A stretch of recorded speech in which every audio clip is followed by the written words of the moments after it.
E galera, nós estamos aí no nosso estudo 31, né?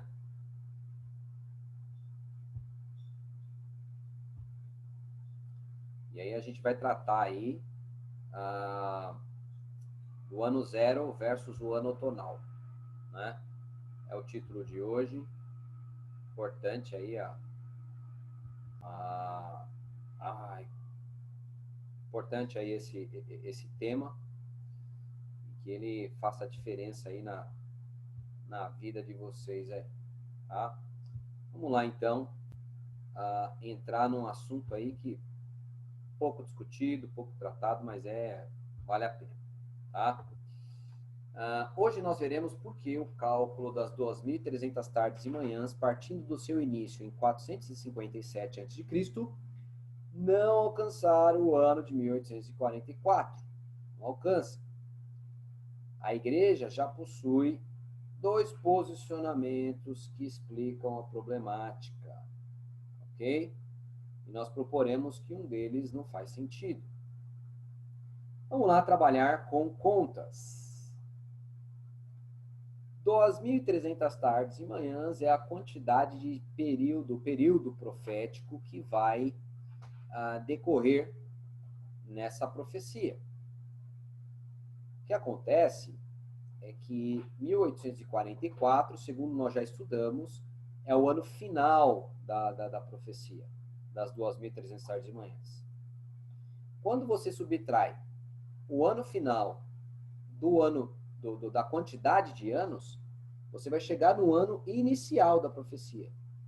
E quando você faz essa subtração, o resultado é 456 a.C. e não 457. E isso é um problema, porque a profecia começa no ano 457 a.C. Numa outra conta, quando você subtrai 457 de 2.300 anos, você vai chegar no ano final, porque 2.300 é a quantidade de anos total da profecia, tá? Eu coloquei mais aí, mas é menos, tá? 457 menos, quer dizer, 2.300 menos 457, você vai ter aí, vai chegar, né, ao ano de 1843. Este ano de 1843 deveria ser o ano final, mas ela não termina em 1843, ela termina em 1844. E aí é outra incongruência, porque não deveria ser assim, né? Então, se a gente somar 1844, que é o ano final da profecia, mais 457, você não terá 2.300 tardes e manhãs, você vai ter 2.301 uma tarde e manhãs. E isso aí é problemático, porque 456 não é o ano inicial, 1843 não é o ano final e 2.301 anos não é o ano total. Então nós temos uma problemática aqui. A igreja propõe dois tipos de defesa, tá? Um é o ano zero, tá? Eles dizem o seguinte: o ano zero não existe no calendário gregoriano. E isso é uma verdade, o ano zero não existe. E a conta computa o ano zero. Segundo eles, essa conta que nós fizemos aí computa o ano zero. Então, se computa o ano zero, tem um ano a mais. De modo que na ausência dele, da conta, né, quando você tira esse ano zero, o que era 2.301 tardes e manhãs cai para 2.300 tardes e manhãs. E aí, então, o negócio fica certo. Quando você tem um outro pensamento que explica as coisas de um modo diferente. Ele diz o seguinte: o erro do cálculo é porque se conta o ano 1 da profecia como o ano 457 a.C., o que não é, já que o decreto entrou em vigor no outono deste ano, o que faz do outono de 457 ao outono de 456 ser o primeiro ano real. Dessas duas proposições aí, nós sugerimos, propomos que a alternativa 1 do ano zero, ela esteja errada. Vamos entender um pouquinho aqui esse negócio do ano outonal. O Hernani, ele fez aniversário aí dia 30, é isso? Dia 28? Ou 30? Dia 30, né? Então, o 3 de abril. Dia 3 de abril, beleza. O Hernani fez aniversário dia 3 de abril, ok? Quando é que o Hernani vai cumprir anos novamente?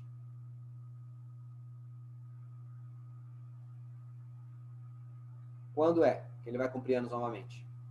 Pode falar 3 de aí. abril. Dia 3 de 3 de abril. abril. De quando? Do ano que vem. Muito bem, muito bem. Em janeiro do ano que vem, ele vai ter cumprido anos? Não. Não.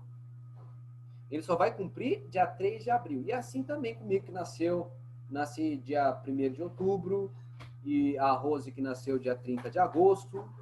Enfim, todos nós aí cumpriremos ano a partir do momento, se conta um novo ano, a partir do momento que você nasce. E aí você não vai cumprir anos naquele ano. O seu 1 ano, ele vai acabar tomando espaço de 2 anos.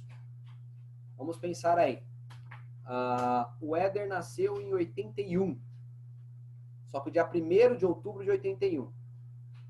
Em 81, o Éder tem quantos anos? 0. O Éder só vai cumprir 1 ano de idade em 82. De modo que o primeiro ano da vida do Éder será outubro de 81 a outubro de 82. Esse será o primeiro ano do Éder. Entendeu? Então, o erro na profecia no cálculo é porque 457 é uma data, e aí os camaradas contam a data como se ela fosse um ano. E aí eles tomam 457 como um ano, quando na realidade não pode tomar todo o ano 457. Porque a profecia foi aqui no ano, foi em novembro, ali em outubro, ela foi no outono. Então ela vai de outono de 457 a outono de 456. Esse é o primeiro ano. Se você começar como um ano de 457, obviamente você vai terminar 456.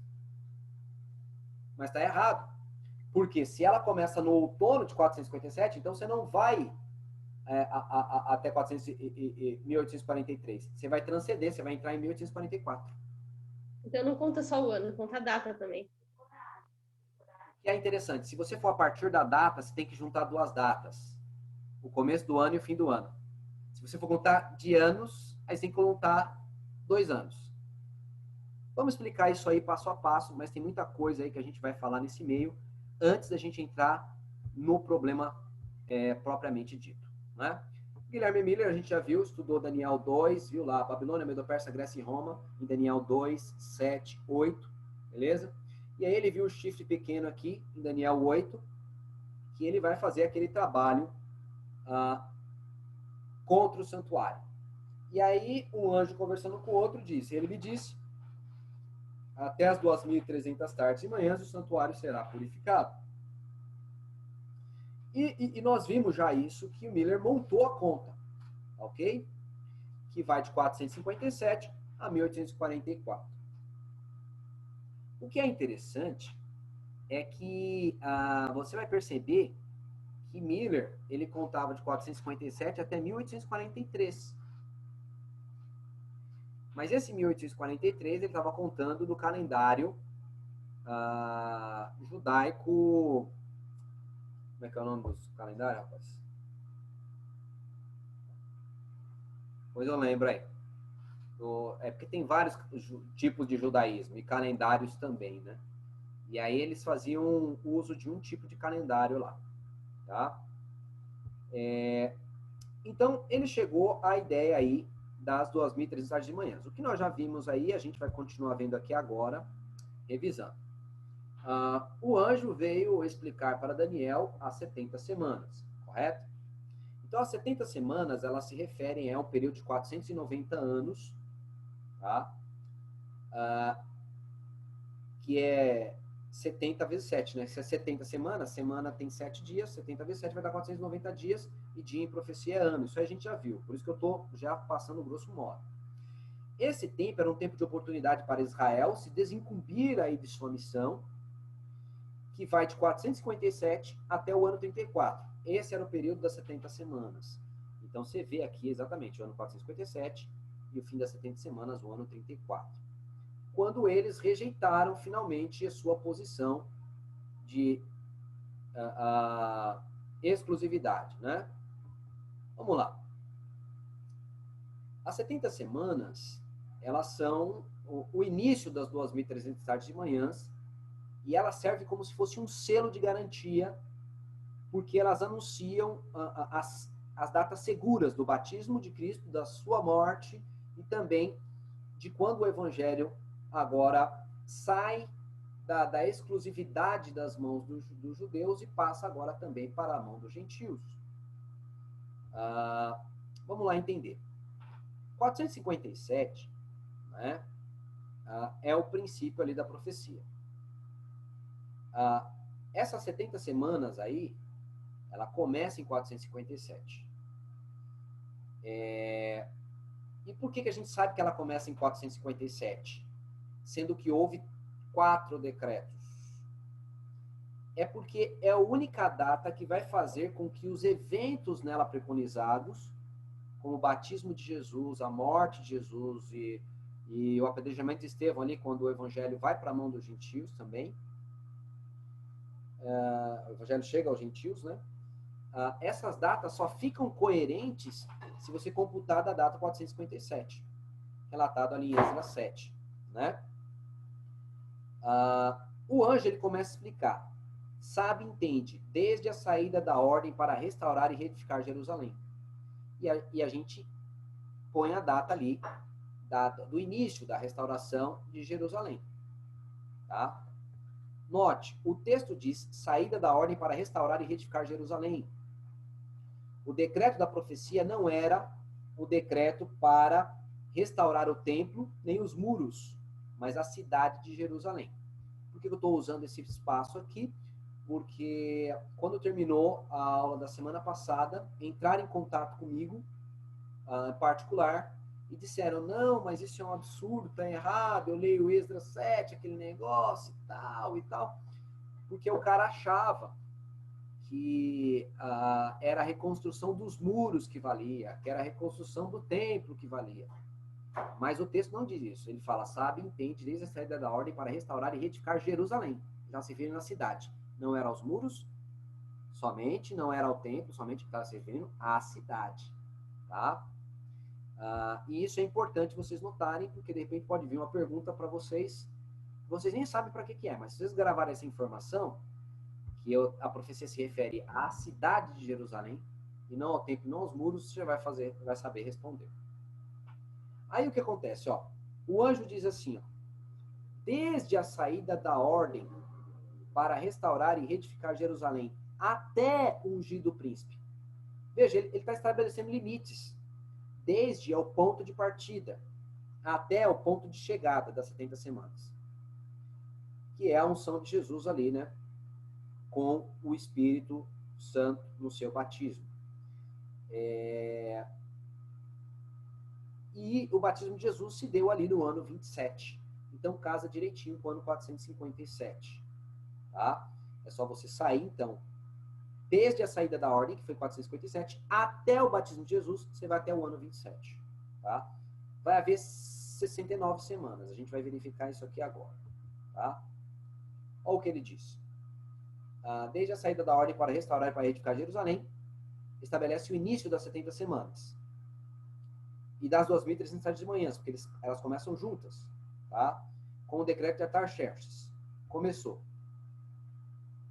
Que decreto que é esse? Bem, Nabucodonosor, rei da Babilônia, invadiu Jerusalém e destruiu Jerusalém. E levou cativo um monte de gente para a Babilônia.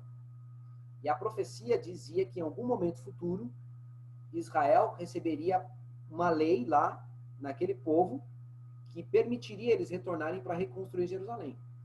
E essa é a data, 457, foi o decreto de Artaxerxes que deu permissão para os israelitas fazerem isso. Quando o anjo diz, desde, ele está marcando o início, a saída da ordem para restaurar e reedificar Jerusalém. Quando ele fala até, é o limite, até o ungido príncipe. A palavra aí é Machia e Sar, né? Sar, que é príncipe, e Machia, que é Messias, ou ungido. Quando é que o príncipe, que é Jesus, ele foi ungido? Ele foi ungido no batismo. A unção era um ato israelita, judeu também, de derramar azeite na cabeça de um indivíduo para demonstrar que ele é fora do normal, né? Ele estava acima ali da sociedade num padrão espiritual, político ou religioso. É assim, eles ungiam os sacerdotes, ungiam os profetas e ungia os reis, né? Sacerdotes, profetas e reis. Então, esse azeite, ele é um símbolo do Espírito Santo. Você vai ver isso em Zacarias, capítulo 4, versos de 1 a 6. Ele mostra lá um vaso de azeite e tudo mais. Aí Zacarias pergunta, o que é isso, meu Senhor? E aí ele responde, isto é a palavra do Senhor a Zorobabel, não por força nem por violência, mas pelo meu espírito, diz o Senhor dos Exércitos. É usado azeite, e aí você vê o Espírito Santo. Você vê quando Davi foi ungido, quando Saul foi ungido, eles foram cheios do Espírito Santo. Então, a unção representava o Espírito Santo. E quando é que o Espírito Santo repousou sobre Cristo? Em seu batismo. Então, a unção do príncipe para o seu ministério real, sacerdotal e sacrificial foi ali no batismo. Então, a profecia preconizava a data do batismo de Jesus. Então, é legal esse aspecto da profecia, porque ela aponta o ano do batismo de Cristo. Vamos lá. Então, para você sair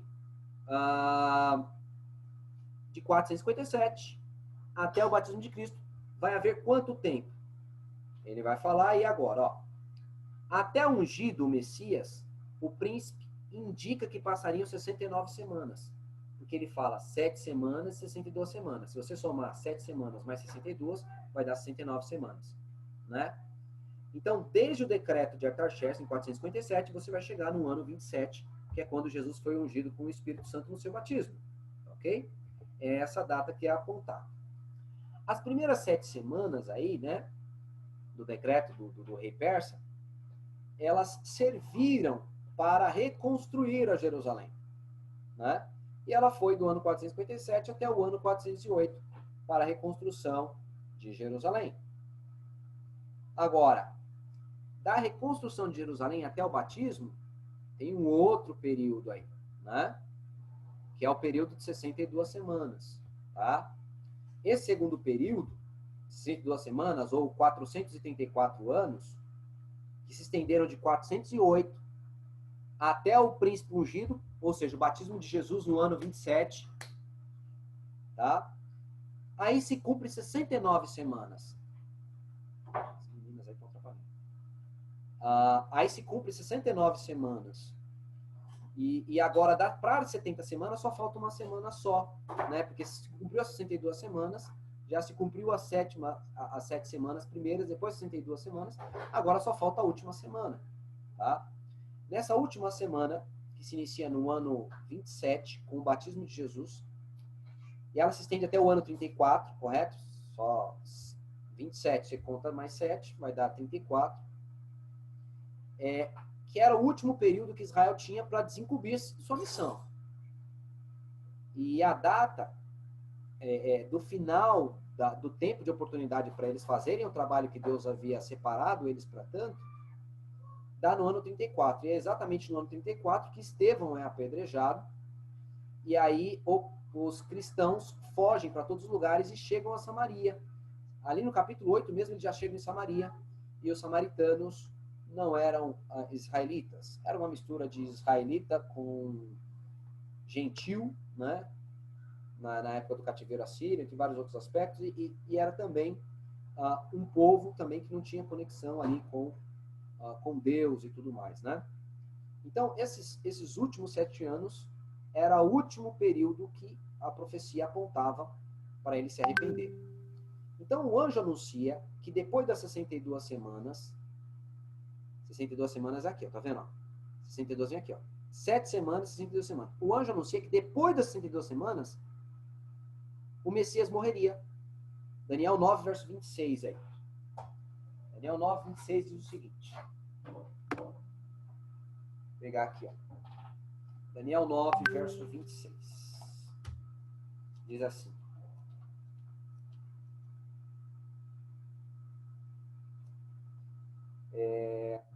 Depois dessas 62 semanas, será morto o ungido. Então, entenda, o Messias morreria depois das 102 semanas. Veja, Cristo batizou aqui e falou que depois do batismo dele, ele morreria. Vamos lá. O verso 27 diz que o Messias faria uma firme aliança com muitos por uma semana. Ora, a última semana era essa. Então, Cristo inicia o cristianismo ali no ano 27, e era o tempo de oportunidade que eles tinham agora para se unir ao Messias e crescerem espiritualmente. Então, era essa última aliança, essa última semana que é representada aqui na profecia das 70 semanas. É a última semana das 70.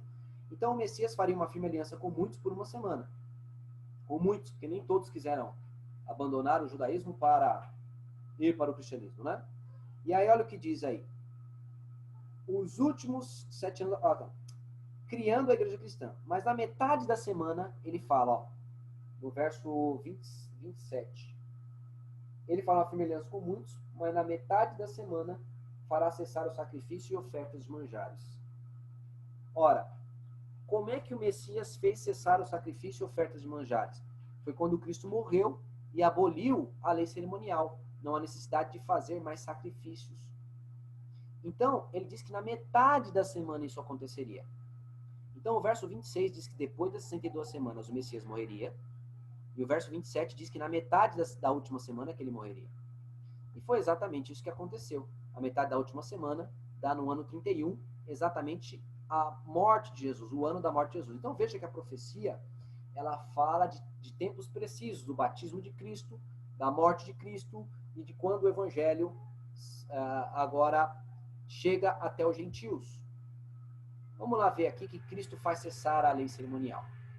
Em Mateus 27, do 50 ao 51, ele diz o seguinte: E Jesus, clamando outra vez com grande voz, entregou o Espírito.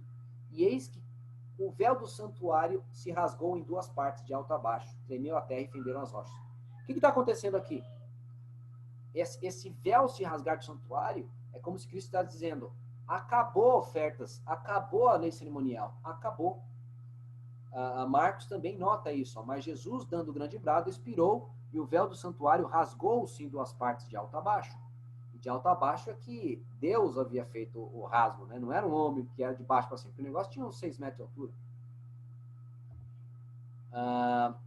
Em Hebreus 9, verso 9 a 10, mostra que Cristo fez cessar o sacrifício com a sua morte.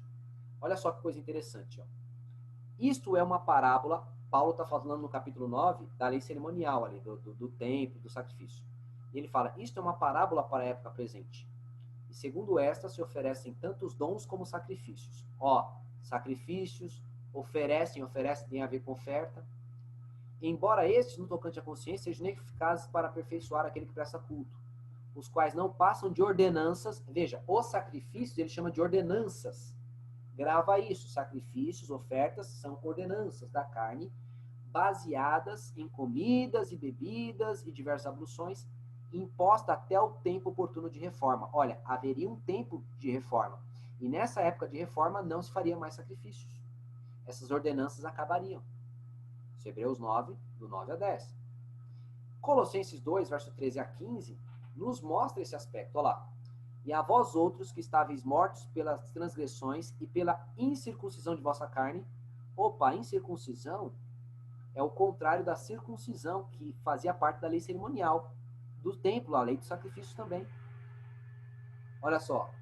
Vos deu juntamente vida com ele, perdoando todos os vossos delitos, tendo cancelado o escrito de dívida que era contra nós e que constava de ordenanças, ó ordenanças aqui, ó ordenanças.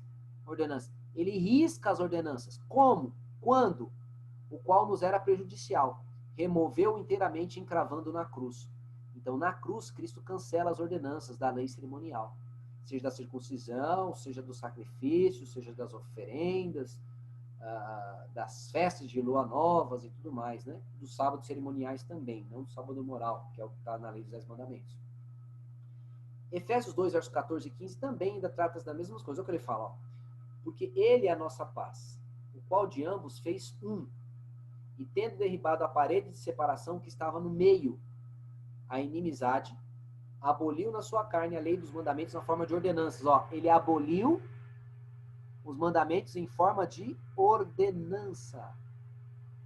Olha aqui, ordenança de novo, repetindo a mesma palavra, o mesmo vocábulo, para se referir à lei cerimonial.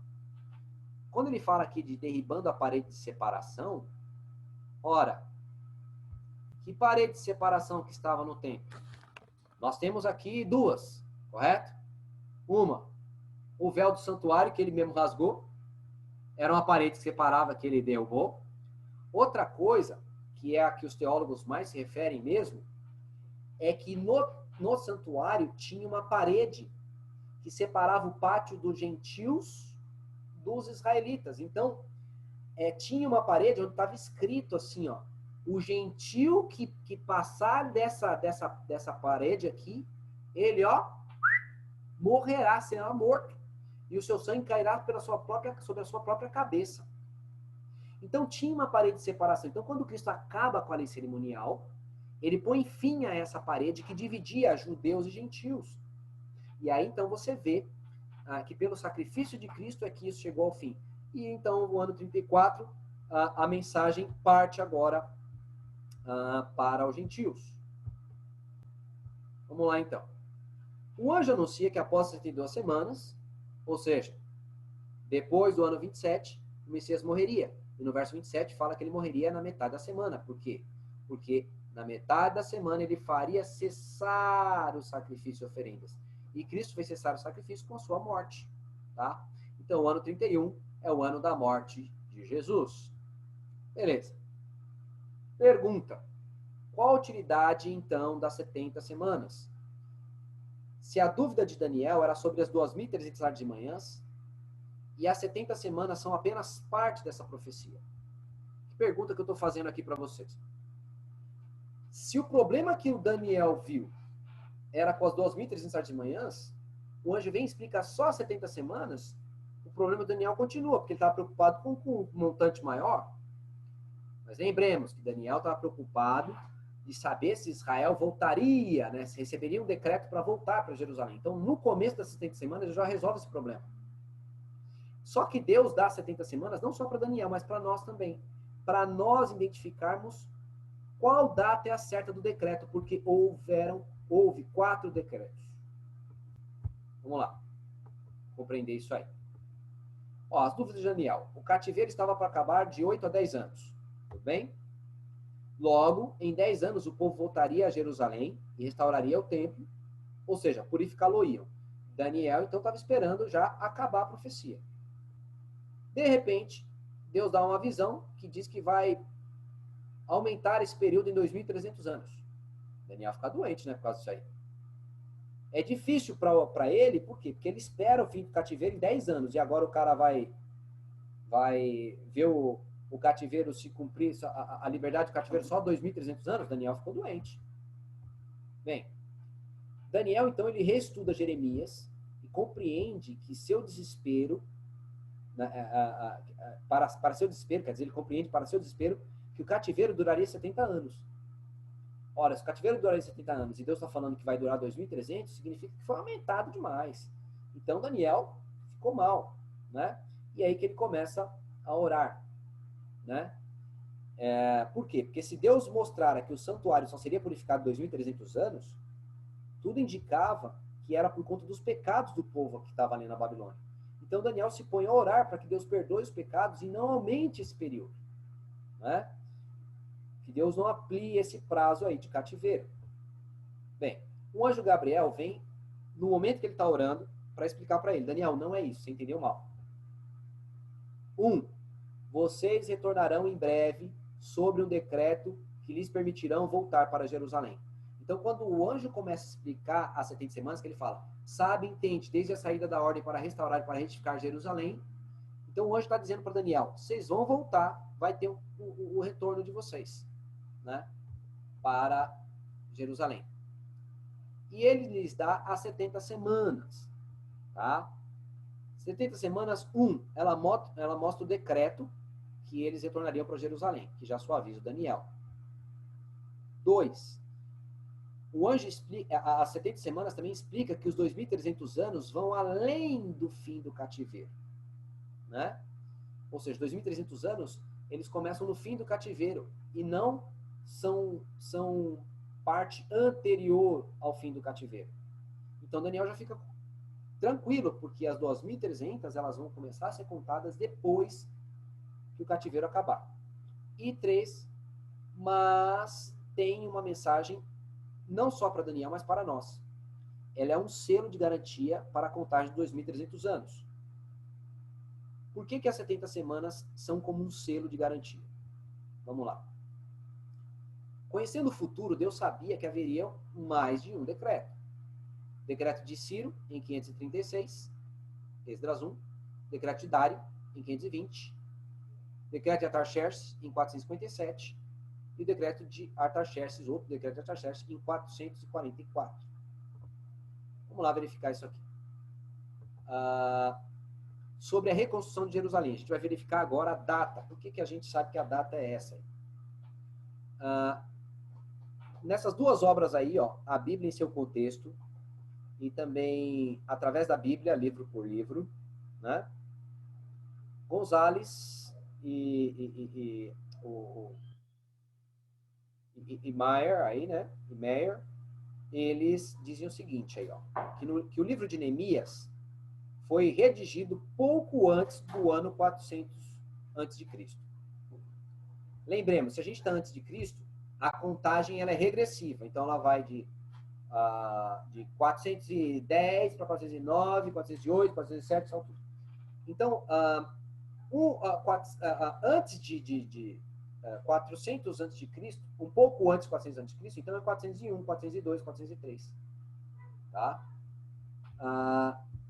Isso aí é interessante, porque o livro de Neemias e o de Esdras, tá? Que também foi escrito no mesmo período, Crônicas, Esdras e Neemias, se eles são escritos pouco antes de 400, é interessante, porque eles descrevem a reconstrução de Jerusalém e do templo.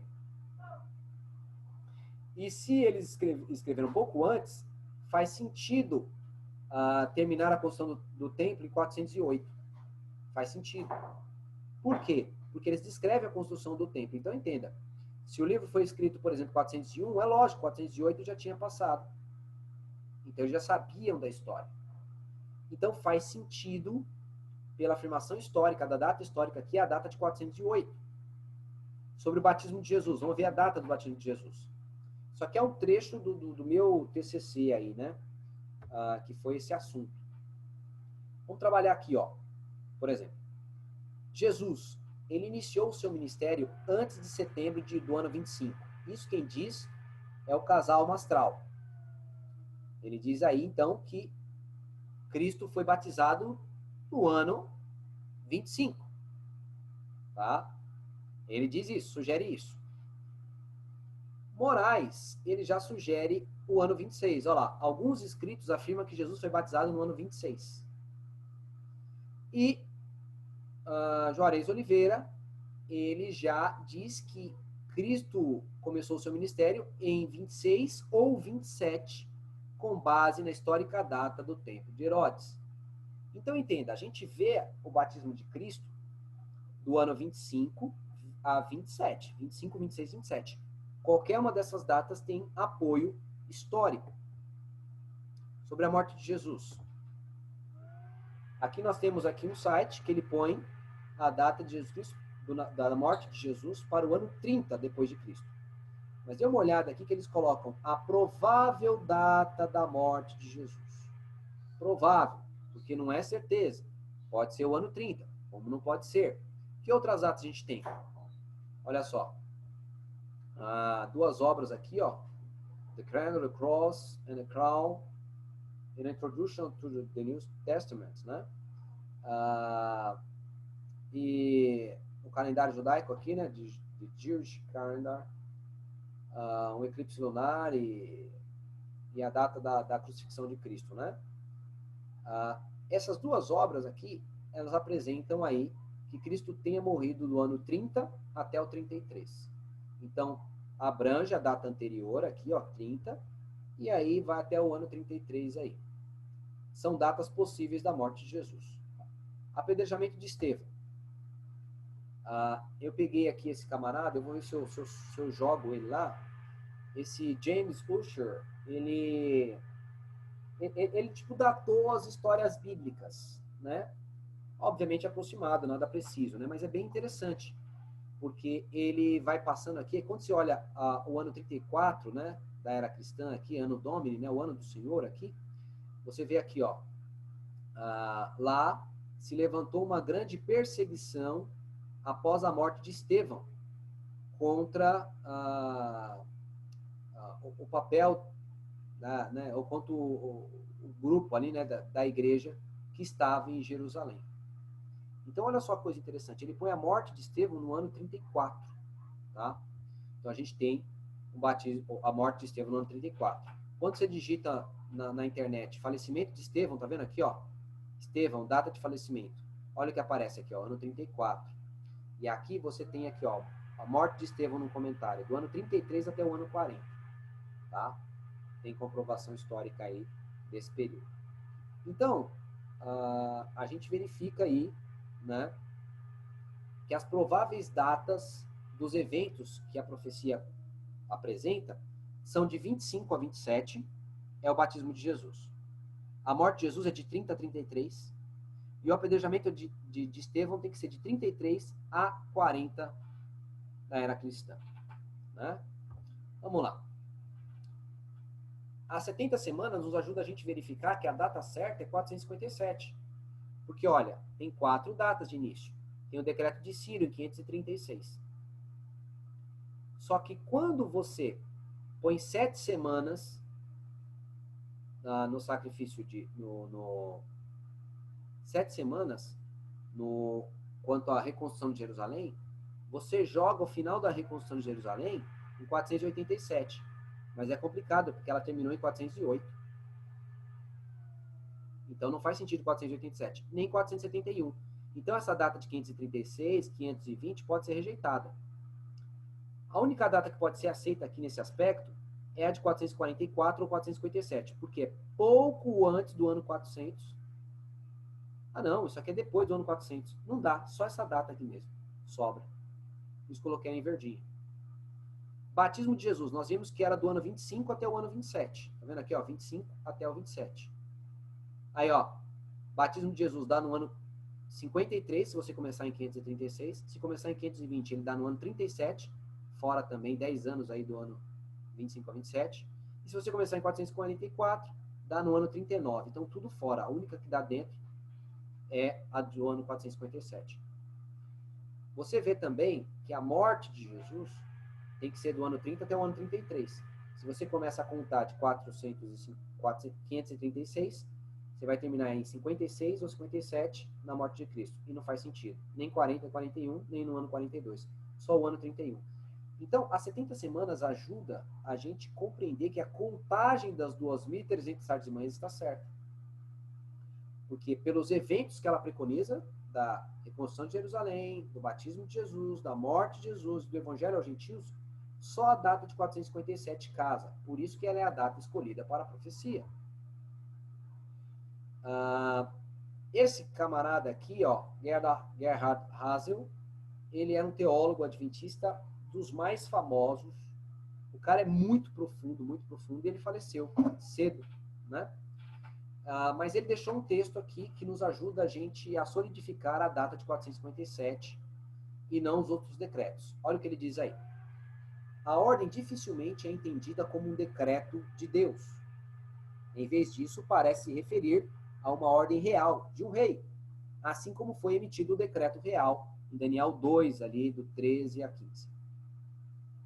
Para matar ali o pessoal que não sabia decifrar ali o sonho. Dizer o sonho para o rei decifrar. Para matar os sábios. Esse decreto ou ordem tinha que ver com a restauração e reconstrução da cidade de Jerusalém. Portanto, não é possível indicar que se esteja falando do decreto real de Ciro, emitido em 538 ou 537. Por quê? Porque ele impelia os judeus exilados a construírem a casa de Deus, ou seja, o templo. Então, o primeiro decreto se referia ao templo. Não há sequer uma só palavra no decreto de Ciro para restaurar e reconstruir a cidade, como uma cidade em si. O decreto real de Dário, que é o segundo, né, confirmou o decreto de seu antecessor. Por quê? Porque o decreto de Ciro permitiu que eles construíssem o templo. Aí eles estavam construindo, os samaritanos fizeram lá um complô e acabaram conseguindo que parasse a construção. Então, Dário, ele devolveu agora a oportunidade de Israel recomeçar a reconstruir a casa de Deus, né? Porque havia parado. Então, segundo o decreto, ele tem relação com o templo também. O terceiro decreto, né, é que ele vai falar para a reconstrução da cidade. Ele dá em Esdras 7, o ano 457 foi a data. Essa ordem não pode referir-se à reconstrução do templo, pois o templo foi reconstruído e dedicado em março de 515. Né? Então, a gente sabe que se ele foi reconstruído e dedicado, já era. Então, a gente precisa agora da reconstrução da cidade. Esse outro texto eu achei fantástico também. Ele diz assim, ó, as profecias das 70 semanas não nos levam ao cumprimento das 2.300 tardes e manhãs, porque era só uma parte dela. Ela é apenas uma espécie de selo de autenticidade para essa profecia maior. Então, para que serve as 2.300 tardes e manhãs? Como um selo de autenticidade. De que a data certa é 457 e que a gente vai chegar em 1844 lá. Agora vamos trabalhar as ideias de ano zero e outono a outono, que é a razão desse estudo aqui, né? Vamos lá. Se você pegar 2.300 anos menos 1844, dá 456. E a profecia termina em 1844. Só que aí vai dar incongruência. Se você pegar a data inicial 457, vai dar errado lá. Enfim, nós vimos aí nesse primeiro momento isso. Só que agora, se você pegar o ano de 1843, olha só o que acontece. 2.300 menos 1843 dá 457, certinho. 2.300 menos 457 é menos aqui, tá? De novo, coloquei mais aqui, só copiei e colei. Dá 1843, né? E só arrumar aqui e a gente já retorna. Então, quando você faz os cálculos com 1843, 1844, aí você tem uma diferença que deve fazer a gente repensar a vida nossa. Vamos lá, então, prosseguir aqui nesse aspecto. Você verifica que quando você usa a matemática para resolver aí essa questão, você acaba entendendo que 1844 está errado e 1843 está certo. Porque 1843 fecha a conta. E aí você soma com Guilherme Miller falando para tudo quanto é lado 1843, que ele marcou ali a data do ano de 1843 e tal. Vamos lá, então. Vamos verificar aqui a ideia do ano zero. Existiu o ano zero? Todos os estudiosos dizem que não existiu um ano zero. Então, beleza, não existiu. Porém, não é este o erro deste pensamento. Mas o erro deles é supor que seja esta inexistência do ano zero que complique o cômputo profético. Então, eu estou sugerindo que não tem nada a ver com o ano zero esse problema. Vamos lá trabalhar aqui essas questões aqui, né? Aqui, ó, a gente tem 457 tem um tracinho, 408 tem um tracinho. Aqui, ó, um tracinho marcando o nascimento de Cristo, né? Antes de Cristo, depois de Cristo, tá vendo? Um tracinho marcando aqui o final das 102 semanas. Uma cruz marcando... Então, a profecia, o gráfico profético, eles marcam com um tracinho, tá? Esse tracinho aqui representa o marco zero, de divisão entre antes de Cristo e depois de Cristo. Prosseguir. E o que representa isso? Vamos lá. É o marco zero, a data do nascimento de Jesus, que divide o anos 1 antes de Cristo e 1 depois de Cristo. Esse marco zero, ele não é um ano zero, mas apenas uma data que ela marca fim de um ano e começo de outro. Sabe? 31 de dezembro para dia 1º. É isso aí que ela é. Esse ponto zero existe. Olha aí, isso aí é da revista Ministério, ok? Um artigo de José Carlos Ramos, professor de profecias da igreja abalizado, falando sobre as 70 semanas. E aí, ó, nesse trechinho aqui que eu ampliei, olha só o que ele coloca aqui, ó. Antes de Cristo, depois de Cristo. Então aqui, ó, 1 ano antes de Cristo, 1 ano depois de Cristo, só que tem um tracinho que ele chama de ponto zero. Marca isso, ó. O ponto zero existe, que é uma data, não é um ano.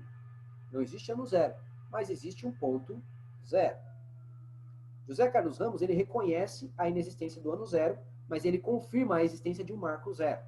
Então entenda, acreditar na inexistência de um ano zero não abole a existência de um marco zero. O marco zero continua na conta. Ele marca o nascimento de Cristo.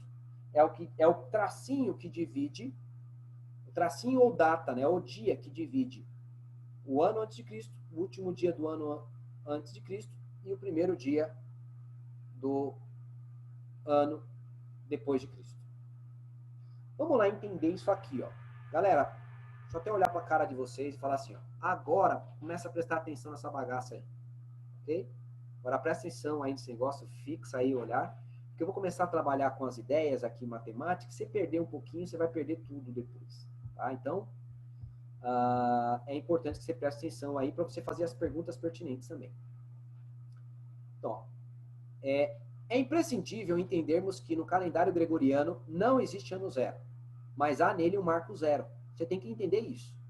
E esse marco zero fica entre ele fica entre 1 antes de Cristo e 1 depois de Cristo. É apenas uma data de transição de um ano para o outro, não é um ano. Então veja, ó, aqui, ó, nós temos os anos do calendário gregoriano. Aqui é o ano 2 antes de Cristo. Ano 1 antes de Cristo. Mas no calendário ele vai direto para o ano 1 antes de Cristo. E aí tem o ano 2 depois de Cristo. Então o calendário vem com 2, 1, 1, 2 e assim vai. Embora ele não tenha ano zero aqui no meio, porque aqui é que conta os anos, ele tem uma data zero. Essa data zero é o marco zero, é o ponto zero que representa o nascimento de Jesus. Ele nasce nessa data. Então aqui, ó, corre um ano antes de Jesus nascer. Aí Jesus nasce. E agora tem o seu primeiro ano de vida, que é completado só aqui. Então, não existe ano zero, mas existe marco zero. E o marco zero vai na conta. E mesmo que não houvesse marco zero na conta, continuaríamos a ter 2.300 anos. Mas vamos prosseguir aqui, para a gente entender melhor. Esses retângulos aí estão cercados de datas ou de anos. Isso aqui, ó, 27 depois de Cristo, 31 depois de Cristo, 34 depois de Cristo. Isso aqui é o quê? É data ou é ano? Diz aí para mim, responde. O que vocês acham? É data ou é ano? Data. Galera, não pode errar isso aí. Isso é data, não é ano. Não é ano. É data. E o problema tá aí, ó. Quando você olha a data como um ano, há problema. Porque o que era uma data, ela depende de uma outra data para formar o ano. Porque é assim, ó, o decreto de Artaxerxes foi num dia, correto? Outono de 457, algum dia. É uma data. Em outono. Mas o ano vai decorrer até o ano 456. Então, o primeiro ano da profecia não é 457, isso é um erro. O primeiro ano da profecia é 457 a 456. De outono a outono. Deu para entender qual é o problema? O problema é entender que aquelas datas ali marcadas são anos, e não são anos, elas são datas.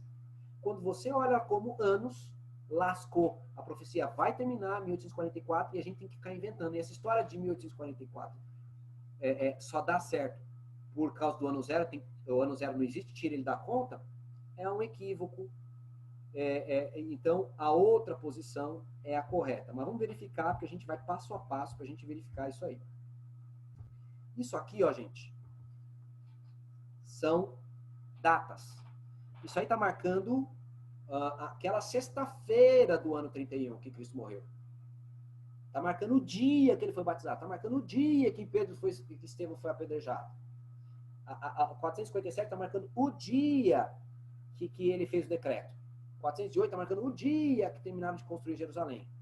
Então, são datas, não são anos. É um erro considerar as datas como anos. É como eu disse para vocês aqui, ó. Vamos voltar lá, aqui, ó. Aqui, ó. Isso aqui. Isso aqui são os anos do calendário. Isso aqui não são anos. Isso aqui são datas. É assim, ó. Início do ano 2 antes de Cristo, ele vai até o ano 1 antes de Cristo. Termina o ano 2. Tá vendo? O ano 2, ele vai de 2 antes de Cristo a 1 antes de Cristo. E o ano 1, ele começa no 2, ele começa no 1 antes de Cristo e vai até o nascimento de Cristo. E o primeiro ano aqui, o primeiro ano vai desde o nascimento de Cristo até ele completar um ano. Então aqui em cima, gente, é aqueles tracinhos que estão na profecia, são datas. Os anos estão embaixo. Tá? Bora lá. Voltar aí, é o que a gente estava falando. Vamos prosseguir. Aqui. Olhemos essa régua aqui. Ó. Essa régua, ela tem 20 centímetros. Esses números marcam o quê? O que esses números marcam? Hã? Os números, ponto. Não entendi? Os números. Os números? Não, eu quero saber. Os números marcam o quê? Os números apontam o quê ali? Centímetros. Centímetros. Pois é. E se eu dissesse que ele não aponta o centímetro? Ele aponta 1 milímetro. Também. Você é louco, Éder. Você é louco. Vamos lá. Calma. Vamos lá. Vamos entender isso aí. Para entender esse negócio. Ó. Galera, dá uma olhada que eles estão sempre em 1 milímetro. Tá vendo? Isso não é centímetro. Isso não é centímetro. Centímetro é o espaço que vai entre um número e outro. Isso é centímetro. Deu para entender qual o problema? Uhum. Da mesma forma lá, ó, no gráfico da profecia está marcando as datas. E aí, o problema é nós considerarmos essas datas, que são pontuais, só 1 milímetro, como se ela fosse o centímetro. E não é. O centímetro ele vai de 1 a 2. De 2 a 3. De 3 a 4. Esse é o centímetro. O espaço entre 10 milímetros é o centímetro. Assim, se a linha profética fosse esta régua, os anos da profecia não seriam marcados pelos números circulados, pois estas seriam apenas datas limítrofes, que marcam o limite de início e fim de 1 centímetro. O centímetro, na realidade, é o espaço entre esses dois números. Os anos proféticos, porém, seriam marcados nos espaços entre os números. Isto é, entre uma data limítrofe e a outra data limítrofe, que marca o fim e o começo do ano, como essas pontinhas amarelas que a gente está falando aqui, ó, tá vendo? Uhum. Aqui, ó. O primeiro centímetro da régua, ele vai de 0 a 1. O segundo centímetro da régua, ele vai de 1 milímetro a 2. Deu para você entender? Esse é o raciocínio que a gente precisa manter. Vamos lá aplicar isso aqui à profecia agora, ó. 457.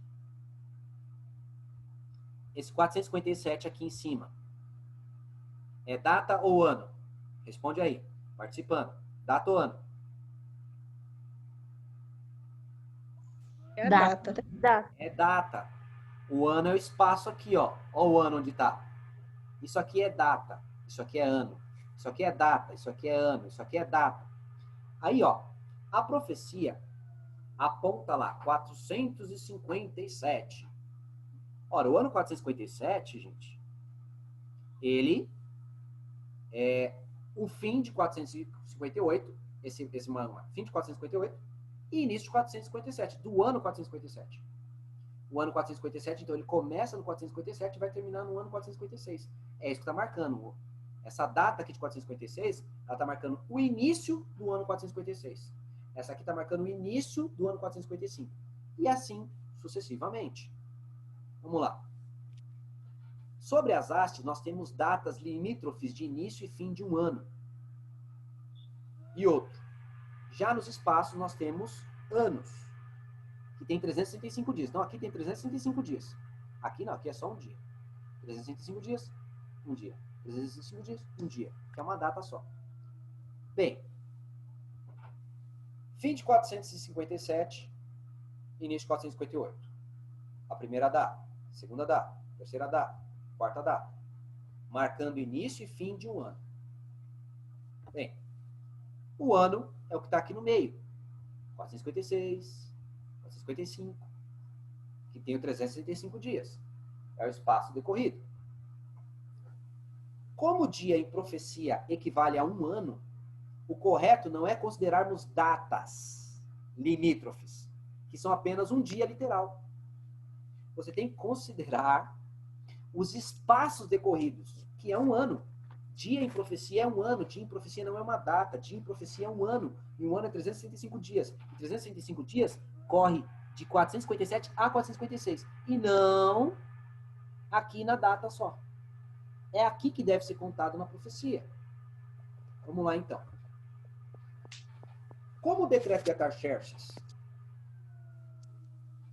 Desliga o áudio aí, galera. Como o decreto de Artaxerxes não foi o primeiro dia do ano de 457, é errado contarmos ele a partir daqui, de 457, que é o que acontece. Você não pode contar a partir dessa data, porque o decreto não foi aqui. Ele não foi em janeiro. Deu para entender?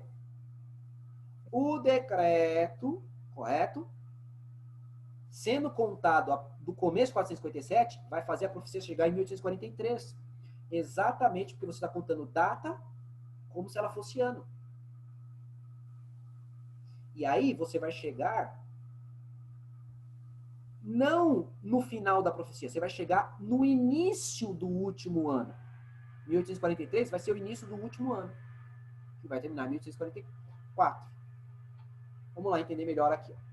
O decreto, ele deve ser observado da seguinte forma. O livro Cristo em seu Santuário, não gosto de usar os testemunhos, mas a gente precisa disso. Olha lá. O que determinou este movimento, o movimento do sétimo mês lá, né, o reavivamento que houve ali no final, foi descobrir-se que o decreto de Artaxerxes para a restauração de Jerusalém, o qual estabelecia o ponto de partida para o período de 2.300 anos, entrou em vigor em outono de 457, e não no começo do ano, conforme anteriormente se havia crido. Contando do outono de 457, os 2.300 anos terminam no outono de 1844. Simples assim. Então ela não fala nada diante do zero. A profecia só vai dar certo porque você contou o ano. E o ano é de 400, do outono de 457, o primeiro ano, até 456. Quando você faz essa conta já do outono de 457, vai jogar para o outono de 1844, no final. Vamos lá verificar isso aqui, ó. O decreto surgiu aqui, ó, onde está esse ponto verde, tá vendo? O decreto da Artaxerxes deu aqui, ó. Outono, né? A quarta parte do ano lá, os 3 últimos meses do ano. O decreto foi aqui, 457. Um ano de profecia não é 457, porque está terminando o ano. Você tem que jogar para o próximo ano, correto? Daqui para cá. Um ano se completa só em 456. Então, o primeiro ano da profecia é de 457 a 456. Esse é o primeiro ano da profecia. Até aqui tá dando para entender? Tá ok? Tá claro? Esse é o primeiro ano da profecia. Vamos lá. Deixa eu ver aqui. Vamos lá.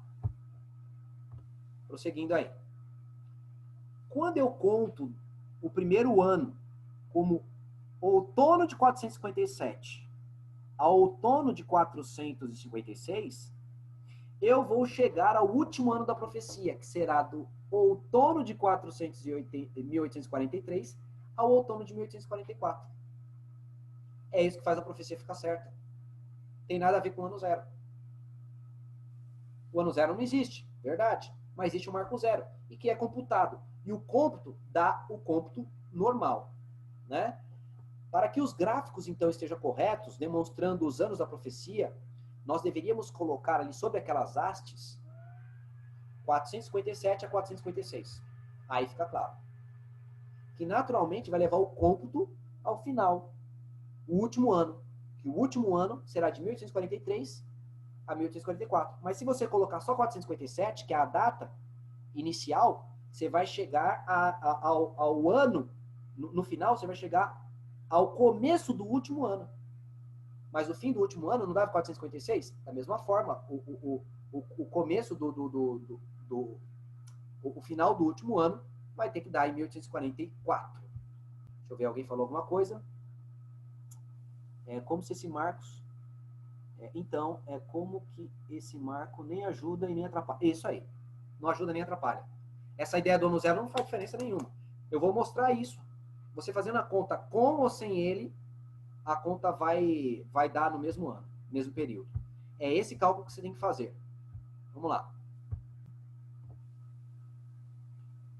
Como não procedemos assim, acabamos confundindo datas com anos. A gente coloca só 457, a gente acaba confundindo a data com anos.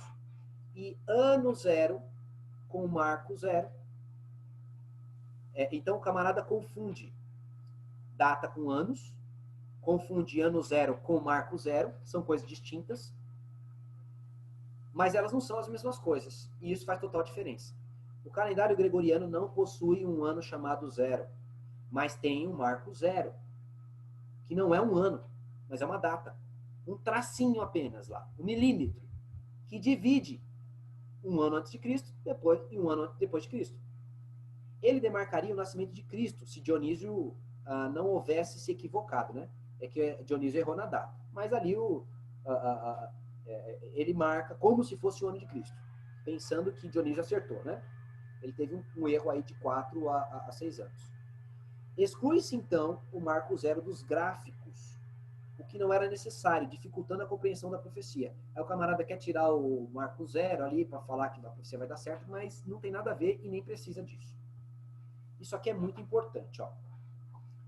Achamos que representar a profecia no calendário seria melhor colocando os anos da profecia em espaços, para representar o tempo percorrido, e as datas sobre as hastes, para diferenciarmos as datas. Então, ó, essa data de cima, nós vamos chamar de anos datas. Ela está marcando, na realidade, a data o início de um ano e o fim do outro. É para isso que serve essa data de cima, essas datas de cima aí. Chamar de anos datas. Essa outra aqui, ó, nós chamamos de anos períodos, que ele vai tratar dos 365 dias. E veja aí que na linha de datas temos o marco zero, mas na linha de anos não temos o ano zero. Vamos lá, fazer a conta aqui. A linha superior é de datas, correto? Nela consta o marco zero, que é uma data. Ponto de transição entre anos. É essa aqui. Ela não é anos, ela é ponto de transição entre anos, ela marca datas. Aqui nós temos um marco zero, na linha de datas. Que deveria ser, né, o nascimento de Cristo, se Dionísio tivesse acertado. Prosseguindo. A linha inferior, o zero não aparece. Não tem zero na linha inferior, pois é linha de anos. E no calendário gregoriano, não existe ano zero. Então, a linha que está dentro do quadrado, linha de anos. A linha que está em cima, linha de datas. Essa é linha de anos. Não tem zero dentro do calendário gregoriano. Cadê o ano zero? Não tem, galera, não tem. Vamos lá prosseguir. Agora é fácil a gente ver que conta a gente deve fazer para a gente saber quantos anos se passa dentro de um quadro como esse. Soma-se a data final mais a data inicial. Ou o ano final com o ano inicial. Então, veja. Se você pegar a data final, ó, 2, mais o ano final, 2, vai dar quanto? 2 mais 2 dá quanto? 2 mais 2 vai dar quanto, galera? Rapaz, ficou difícil aí para vocês? Desmuta e fala aí, galera. 2 mais 2 dá quanto? 4. Muito bem. Veja só, se você pegar na linha de datas e computar com o zero, tá vendo? Ó? O zero tá aí. 2 mais 2 vai dar a quantidade de anos certo, ó. 4 anos. 1, 2, 3, 4 anos dentro da profecia. E se você contar dentro do calendário? Mesma coisa, só pegar ano final e anos inicial. 2, do ano 2 até o ano 2 dá quanto? 2 mais 2, 4. 1, 2, 3, 4. Veja, a presença ou ausência do zero não é considerada, nem faz diferença na profecia. Para fazer o cálculo correto da profecia, é certo, você tem que contar data inicial com data final, ou ano inicial com ano final. E você vai ter o resultado correto da quantidade de anos que se passam na profecia. Vamos lá. Ano inicial, 2. Mais ano final, 2. Nós temos a quantidade de anos decorrido no gráfico. 4 anos. Nós verificamos que não faz diferença você calcular da linha de datas ou da linha de anos. Pois ainda que se tenha uma data a mais em cima, ela não representa um ano a mais. Ela vai dar a mesma coisa, só representa um pontinho de transição. Vai acabar dando 4 anos certinho. Vamos lá. 2 mais 2 igual a 4. Já aprendemos como lidar com cálculos periódicos, que abrangem anos antes de Cristo e depois de Cristo. Por que eu fiz o cálculo aqui? Ó? Porque aqui demarca, ó, 2 antes de Cristo, 1 antes de Cristo, 1 depois de Cristo, 2 depois de Cristo. Então, como é que se faz o cálculo de anos antes de Cristo e depois de Cristo? É só somar ano inicial com ano final. Você vai ter o resultado da profecia. Então, a gente pode fazer a mesma coisa com os 2.300 anos, porque a gente tem a data inicial e tem a data final. Então é o seguinte, se a gente contar de 457, vai terminar em 1843 ou 1844? Vimos que basta somar o ano inicial com o ano final. Então vamos lá. Como já é certo que a profecia iniciou em 457, com o decreto de Artaxerxes, e a grande decepção se deu em 1844, nós temos ano inicial e ano final. É só você somar agora. E vai dar quanto tempo, aí? Olha lá, 457, ano inicial, mais 1844, ano final, dá 2.301. Agora, por que dá 2.301? Exatamente porque você está olhando as datas como se fossem anos. E aí vira uma salada miserável. Vamos agora fazer um negócio que vai ficar mais claro aqui e vai ajudar. A prova real da matemática deixou claro que entre 457 e 1844 há 2.301 anos, e não 2.300, conforme Daniel 8,14. Isso é um problema. E a confusão aumenta quando a gente vê que Guilherme Miller marcou para todo lado o ano de 1843. Vamos lá. Isso aqui vai ajudar a gente a entender. Ó, se você tem um decreto em janeiro de 1844, de 457, em janeiro, o primeiro ano da profecia vai de janeiro a dezembro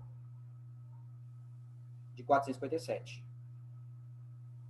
E o último ano vai de janeiro a dezembro de 1843.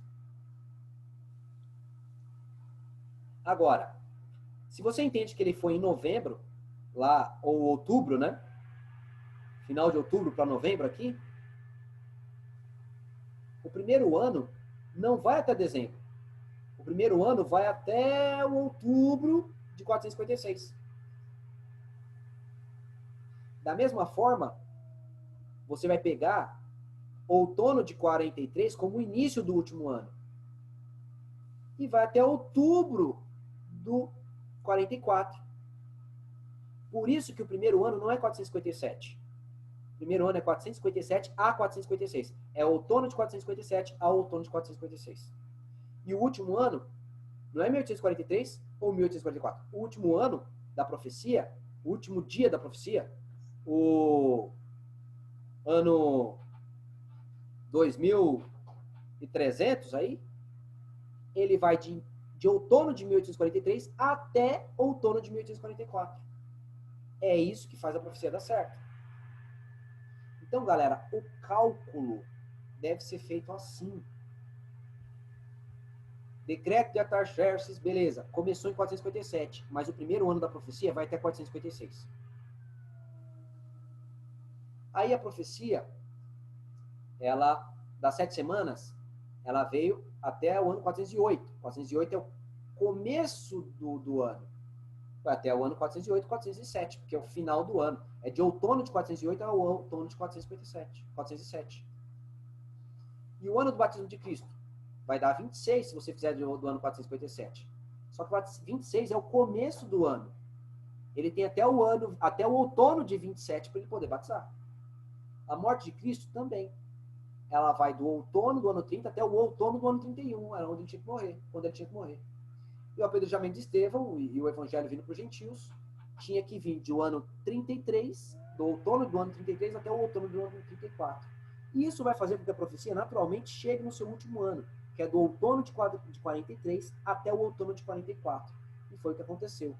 Cristo passa do Santo para o Santíssimo em outono de 44, dentro ainda das 2.300 tardes e manhãs. Por que, então, que a explicação 1 é falsa, o ano 0 é falso? Primeiro, porque na soma de início e fim de ano, 457 e 1844, há um ano a mais. E a profecia não pode ter um ano a mais. É 2.300 horas de manhã e acabou. 2. Porque 457 e 1844 não se conta o ano 0, como se supõe os que defendem essa posição. Não conta ano 0 aí dentro. Aí dentro não tem ano 0 contando.